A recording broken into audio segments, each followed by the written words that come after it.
Saudara, kali ini kita akan membahas tentang konsep keseimbangan umum atau general equilibrium dan Pareto efisiensi.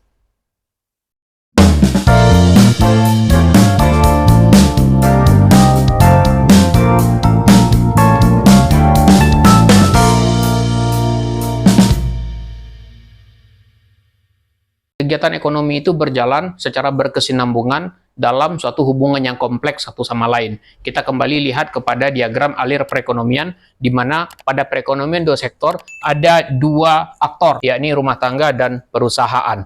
Rumah tangga dan perusahaan itu saling berinteraksi di dua macam pasar. Pertama, pasar output, kedua, pasar input. Pasar output adalah pasar di mana rumah tangga dapat membeli produk-produk yang dihasilkan oleh perusahaan. Di sisi lain, pasar input adalah pasar di mana perusahaan dapat membeli suplai input tenaga kerja, modal, dan lain-lain dari rumah tangga. Persoalannya sekarang adalah dari kedua jenis pasar ini terdapat berbagai banyak pasar-pasar yang lebih kecil lainnya. Misalnya pada pasar output, terdapat output produk A, produk B, produk C, produk D, dan seterusnya. Kalau dalam dunia sehari-hari mungkin ada produk makanan, produk minuman, atau makanannya juga banyak. Mulai dari makanan siap saji, makanan cepat saji, makanan lambat saji, dan lain sebagainya. Begitupun sebaliknya di pasar input juga terdapat banyak pasar.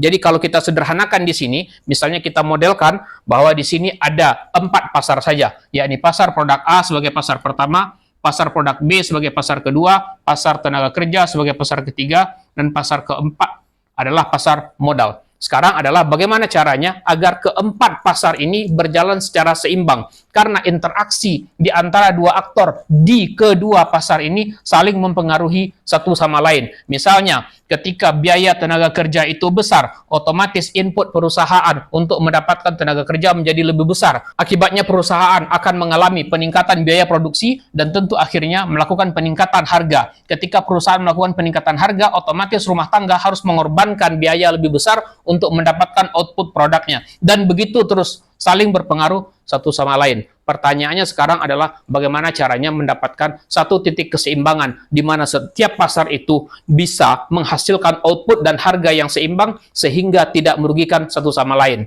Itulah yang disebut dengan konsep general equilibrium.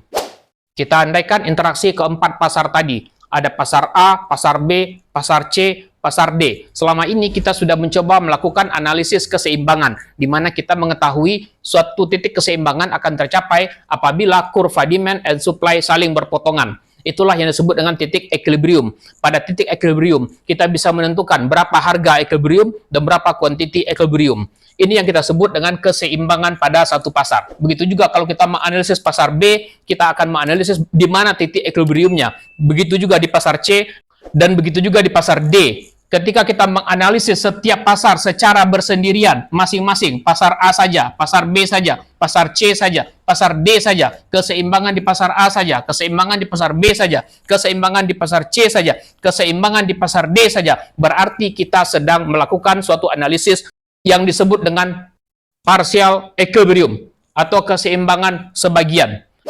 Persoalannya sekarang adalah interaksi di antara 4 jenis pasar ini akan saling mempengaruhi keseimbangan satu sama lain. Misalnya, terjadi penurunan tingkat permintaan di pasar C sehingga terjadi kurva baru yang bergeser ke arah kiri. Muncul kurva D yang baru, katakanlah kurva D aksen. Akibat terjadinya penurunan permintaan di pasar C, bisa jadi terjadi peningkatan tingkat permintaan di pasar A karena terjadi perpindahan konsumen yang tadi adanya di pasar C akan pindah untuk berbelanja di pasar A. Maka terjadi perubahan keseimbangan baik di pasar C maupun di pasar A sehingga muncul titik keseimbangan baru. Misalnya di pasar C muncullah PE aksen sehingga muncul QE aksen. Sedangkan di pasar A muncul titik keseimbangan baru pada titik PE aksen dan QE aksen. Kita lihat di sini ada perubahan yang disebabkan oleh perubahan keseimbangan di satu pasar mempengaruhi keseimbangan di pasar lain. Dan itu juga akan mungkin terjadi dari A akan mempengaruhi B, B akan mempengaruhi D, D akan kembali mempengaruhi C, C akan kembali mempengaruhi A, dan terus bekerja tanpa henti dalam sebuah siklus. Nah, inilah yang menjadi masalah. Di manakah satu titik yang menjadi titik keseimbangan, di mana siklus ini berhenti. Kenapa? Karena setiap terjadi perubahan keseimbangan, terjadi perubahan jumlah konsumsi. Artinya, perubahan harga mengakibatkan terjadi perubahan alokasi. Begitu juga perubahan harga yang terjadi pada pasar A akan menyebabkan perubahan alokasi. Dan begitu selanjutnya. Siklus ini tidak akan berhenti. Di mana titik akan berhentinya? Ini yang dipikirkan oleh para ahli. Inilah yang disebut dengan general equilibrium atau keseimbangan umum yang terjadi di antara banyak pasar. Di manakah titik keseimbangan umum itu?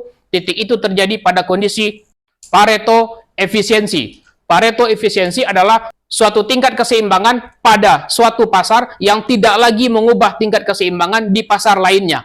Di mana kita ketahui ketidakseimbangan terjadi bila perubahan pada satu pasar mengakibatkan terjadinya perubahan di pasar lain. Pada Pareto diharapkan bahwa tidak ada lagi perubahan pada satu pasar sehingga pasar lain juga stabil pada tingkat yang paling efisien. Bagaimana detailnya? Kita lanjutkan.